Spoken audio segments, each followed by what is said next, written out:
Welcome to the online ISKCON news story publication published online. In this edition, we're going to be discussing a number of interesting news stories that have been coming up around ISKCON. One is Indra and his departure. Another story, Lokanath Swami and the problems he's having. Wumapadi's story, the attack on our devotees in Seattle. A story about Sastrup Das Goswami's writings, the Bangalore court case. The first story is about Indra Das, A-I-N-D-R-A, Indra Das. He was living in Vrindavan, India, and he died suddenly and somewhat mysteriously, supposedly from a gas explosion in his room. Some people are wondering if this was a natural death or possibly maybe there was some foul play involved. And the reason people think possibly there was foul play is that Indra was actually exposing the GBC gurus in his talks with people, and this was upsetting them, and they had threatened to remove him from the premises. So he was kind of undergoing an eviction notice from the leaders of ISKCON, and because of that, some people wonder if it's possible some harm came to him because instead of evicting him, he may have been harmed in order to remove him from the premises by some other process. But anyway, here's some of the things Indra was saying. He said the GBC gurus don't have a legitimate claim to have gained revelation into the imports of the scriptures. So he was questioning the legitimacy of the ISKCON gurus. They're claiming to be highly advanced gurus and acharyas and so on and so forth, and Indra was questioning how they could make this claim. And he was also criticizing their rubber-stamped ecclesiastical guru process, which he said has no place in Vaishnava culture and philosophy. So he was attacking the root of the claim of the leaders that they are gurus and acharyas. So after he gave this lecture, this was in 2008, he was told he could not speak anymore. He was forced by the leaders, Gopal Krishna, Radhanath, other leaders, they forced him to make an apology for giving this lecture where he was criticizing the leaders. And they told him, if you speak like this anymore around here, you'll be removed from the property. So they threatened him. And he was crying and feeling a lot of distress. In other words, he understood now that these people were going to war against him. Indra was just on the verge of publishing his book, and his book had been forbidden by the ISKCON leaders from being published.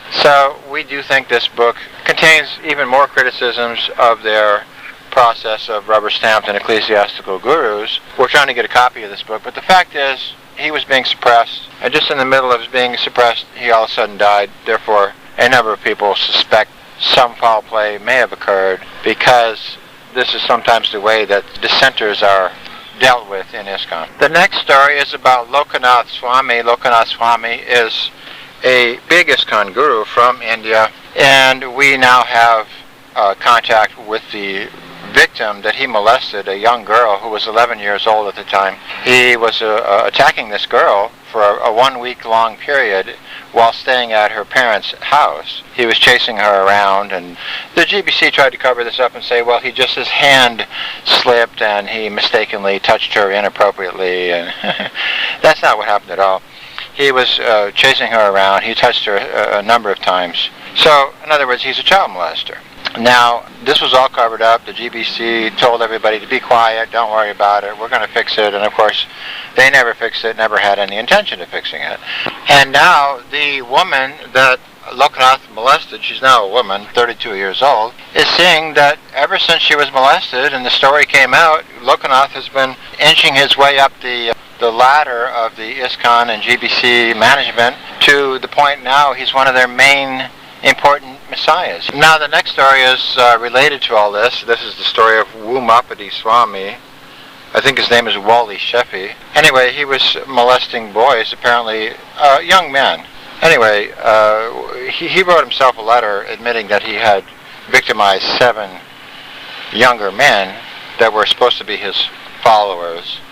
So the problem here is that this was going on for quite a long time. It was going on even way back at the time that Tamal was on the planet, and Tamal was helping to cover it up. So at least 10 years this has been going on. So it's another incident where molesting is going on, their messiahs are molesting people, and instead of getting rid of them and fixing the problem, they just cover it up, sweep it under the table, and allow these molestings to go on, and then they just go on and on and on, because there's no checks, no balances, no nothing. It's allowed, and it's covered up, and anyone who criticizes is an offender and a demon and all that kind of thing.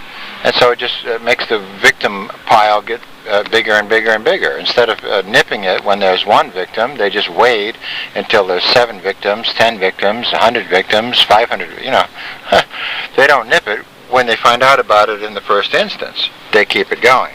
So this has all come out now, and I got a very, very long report on this from China, and it's a very detailed report of Umapati molesting his so-called followers and disciples. For those of you who would like to see the report being analyzed, you can go to the BIF B-I-F website, and a nice analysis of this Umapati situation is given on that website. Now, another thing that happens quite regularly is that our devotees, the devotees who want to worship Prabhupada, and they don't want to worship the GBC's child molester gurus like Umapati and Lokanath and Satsvarup and so on and so forth. So, Satsvarup is a disciple molester, which is, Prabhupada says that's the same as being a child molester. But anyway, we don't want to worship molesters, so we are considered to be demons and outcasts and riffraff and all the rest of it. And so it actually happens that sometimes our followers are attacked, physically assaulted, because they don't want to worship pedophiles and homosexuals and molesters. So in Seattle recently, the temple president of Hari Vilas, Harry Terhanian, he's the leader up there in Seattle. His temple president physically assaulted one of our people at the Seattle Rath Yatra because of his offense of not surrendering and bowing down and worshiping molesters. So the GBC keeps saying that these incidences don't happen. They say, there are no instances of where our people are being attacked. Well, they are being attacked. And one of our ladies was attacked at the San Francisco Rath Yatra by one of the followers of the Molester Messiahs program. Our lady was yelled at and shouted at and insulted right in front of the whole crowd. Right in front of the whole Rath Yatra crowd. These Molester Messiah people are like rabid dogs. They just bark and yell and shout and scream, "Oh, you're not worshiping our pedophile messiahs, you're an evil person."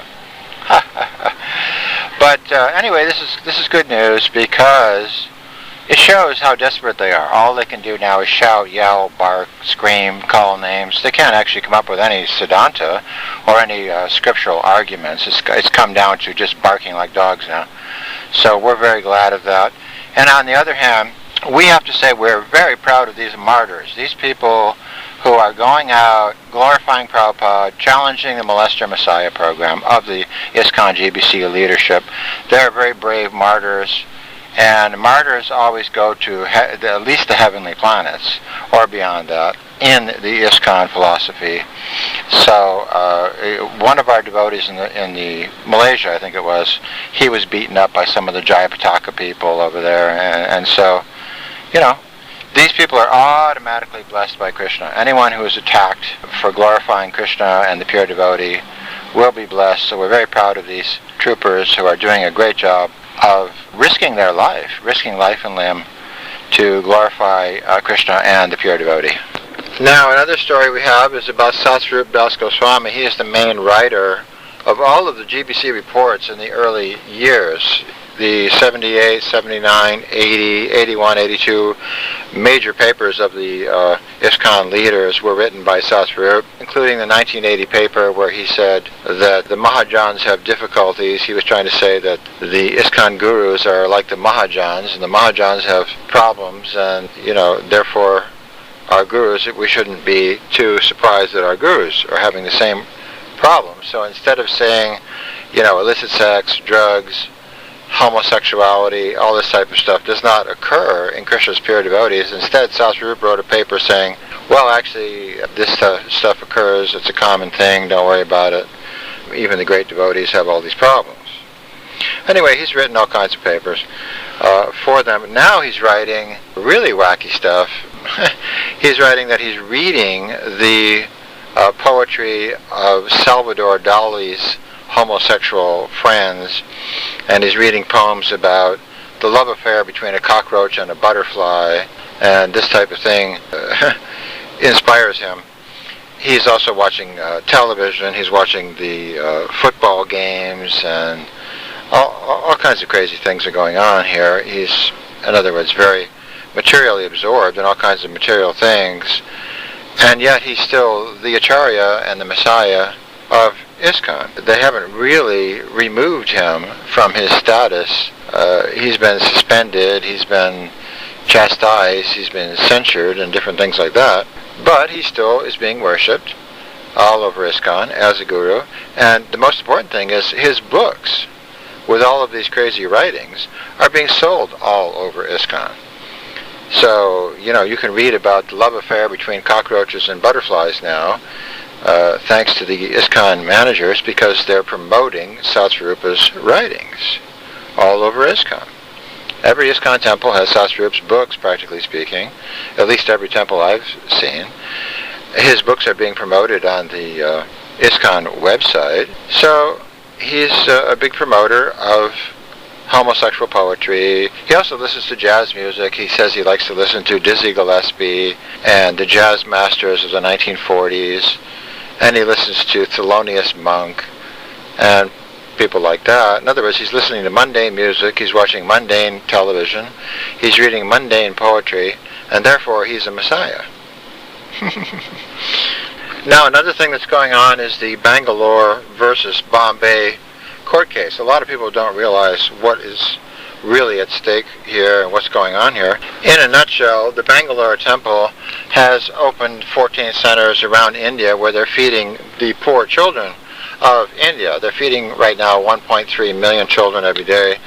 The Bombay ISKCON people are just livid with anger that this is going on, because they actually made a series of lectures, Jayad Veda, calling our program Food for Death.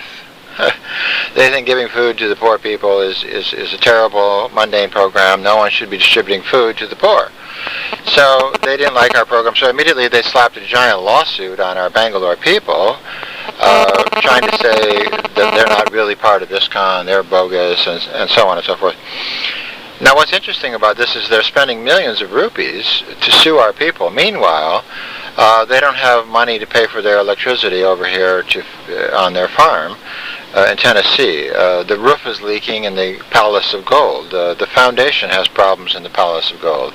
The electrical wiring is bad all around New Vrindavan. The plumbing is bad. The road is in bad shape. In other words, there's all kinds of problems with their temples. The temples are falling apart. There's been a bed bug problem in many temples. There's a rat problem in some temples. But all those are not a problem, because Krishna can live in those conditions. They don't care if Krishna lives with the rats and the bed bugs and the cockroaches. That's fine. The Krishna deity can live there like that. We have to give a nice big mansion, marble, to the lawyers. We have to spend all of our money on lawyers. Well, why should Krishna have a nice place when we can build a nice place for our lawyers? So that's basically what's going on. The Bombay ISKCON people are trying to make a mansion for their lawyers, and Krishna can live in the slum conditions. So one devotee said the GBC has become the slumlord managers of Krishna. They want Krishna to live in a slum so that their lawyers can live in a mansion. So this is another interesting thing. More people are waking up now. They're saying, wait a minute, why should Krishna live in a slum and the lawyer should live in a mansion? Why is the GBC doing that? If they're devotees of Krishna, shouldn't they be taking care of Krishna? So this is good. The truth is coming out now. They don't care about Krishna. All they care about is they're buying a nice Mercedes for their lawyer.